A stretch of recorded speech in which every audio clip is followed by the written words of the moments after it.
China attacks the Philippines in the South China Sea. The Tiananmen Square massacre gets memory hold. And an American is finally allowed to leave China after 4 years. That and more on this week's China News Headlines.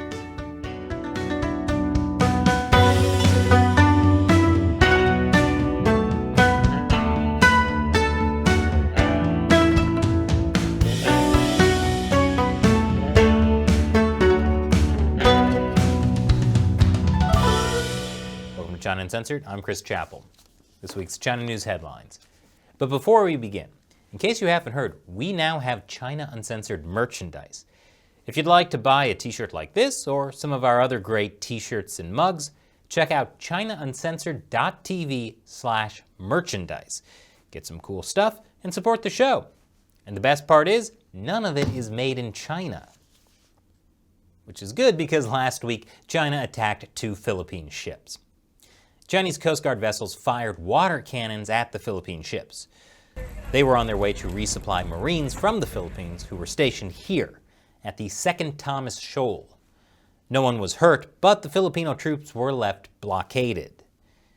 In 1999, during territorial disputes with China, the Philippines purposefully ran one of their naval ships aground in the shoal, and they've had a small number of Marines stationed on this rusty World War II-era ship for the last 20-plus years.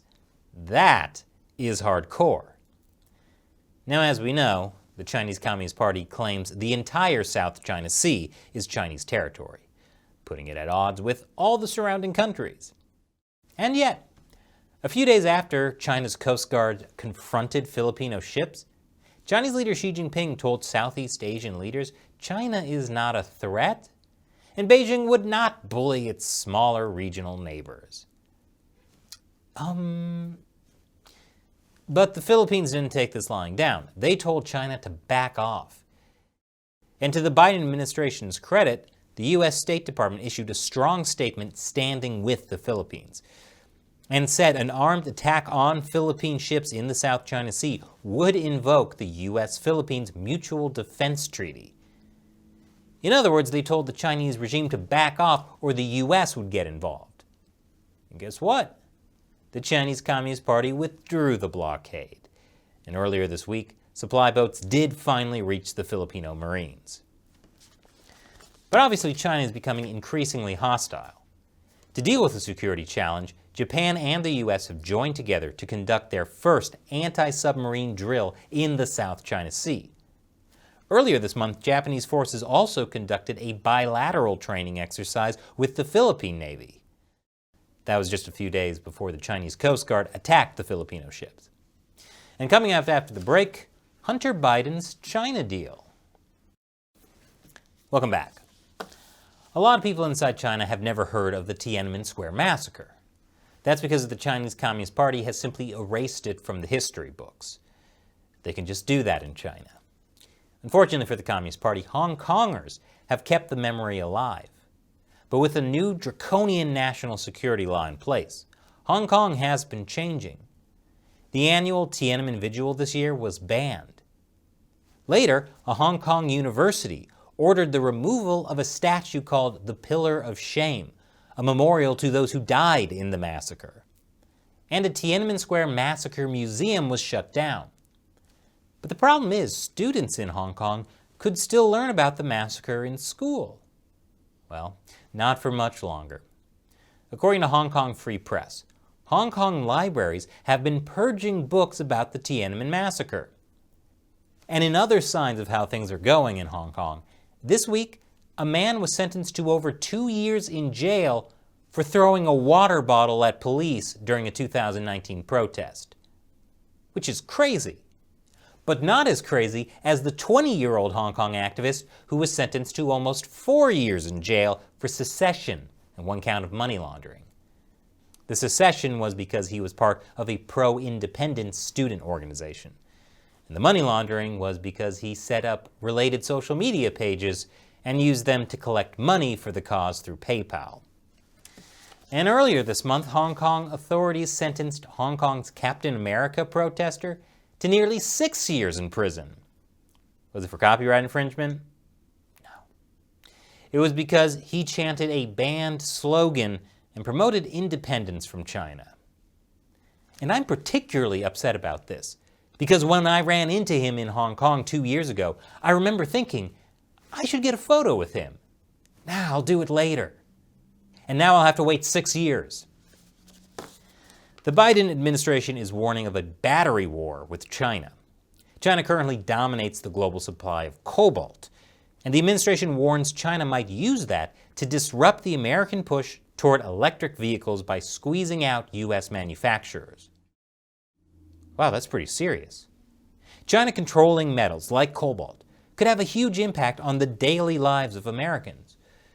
And it turns out that President Biden's son helped China get that stranglehold on cobalt. That's right, Hunter Biden was part owner of a venture involved in the $3.8 billion purchase by a Chinese conglomerate of one of the world's largest cobalt deposits. The deal happened back when Joe Biden was finishing up his time as vice president.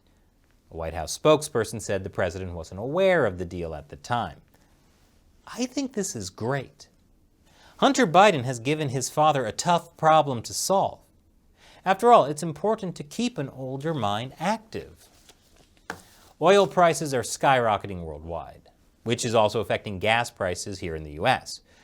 We did an episode about it on our other channel, America Uncovered. Yeah, we have another show if you didn't know. But the Biden administration has a solution. The White House said the Department of Energy will release 50 million barrels of oil held in U.S. reserves. Great! That will bring some much-needed relief to Americans paying insane gas prices. That is, it would be, except the U.S. isn't just releasing it, they're selling it. And much of it will end up in China and India because that's who's buying it. You see, the oil is what's called sour crude. It has a high sulfur content, and the U.S. has loads of environmental regulations that strictly limit sulfur in fuel. But China and India don't have that problem. So some of the U.S. Strategic Petroleum Reserve will go to help China. It's so stupid, you'd almost think Hunter Biden was the one who suggested it. And after the break, China is accusing the U.S. of making a big mistake. Welcome back. I've talked before about how the media tends to frame everything in terms of whether it angers China. Well, nothing angers China more than other countries supporting Taiwan. And there was a lot of anger this week. China downgrades Lithuania ties in anger at new Taiwan office. China protests passage of U.S. destroyer through Taiwan Strait. And the big one, U.S. invites Taiwan to its democracy summit. China angered. Sounds like the Chinese Communist Party needs some anger management classes. President Biden is having the first ever summit for democracy. And China is not invited. Taiwan is. So China is all upset and is accusing the U.S. of making a mistake. After all, the CCP says there's only one China, and Taiwan is part of that one China. Look, I think Xi Jinping is just upset he didn't get invited. You might think it doesn't make sense for the world's largest authoritarian regime to be at the Summit for Democracy, but that's where you're wrong. Because China has the best democracy, according to Xi Jinping. Xi Jinping doesn't even want to go to America's stupid democracy summit because China is a much better democracy than the U.S. will ever be. So there. I expect a Wall Street CEO to say the same thing any day now. Someone like Ray Dalio, the founder of Bridgewater. Bridgewater has just raised $1.25 billion for its largest China fund. Dalio once wrote an op-ed against anti-China bias, in which he defended China's state surveillance and their treatment of Uyghurs. I think it's time we ask ourselves as a country, are we really doing enough to help the Chinese Communist Party? We need to do more. Like, we should really buy more China stocks, according to BlackRock. Speaking of Wall Street groveling to China, the CEO of JP Morgan says he regrets joking about the Chinese Communist Party. Oh no, I wonder if he angered China. So what was the joke? The Communist Party is celebrating its 100th year. So is JP Morgan. And I'll make a bet we last longer. I can't say that in China. They probably are listening anyway. Turns out that wasn't a very good joke because China was listening. After 4 years, an American citizen, Daniel Xu, has finally been allowed to leave China. He wasn't even charged with a crime. They just wouldn't let him leave. Xu told the AP he had been effectively held hostage by Chinese authorities seeking to convince his father to return to China and face justice for allegedly embezzling roughly $63,000 over 20 years ago. Meanwhile, Xu's father said he is innocent and the target of a political vendetta.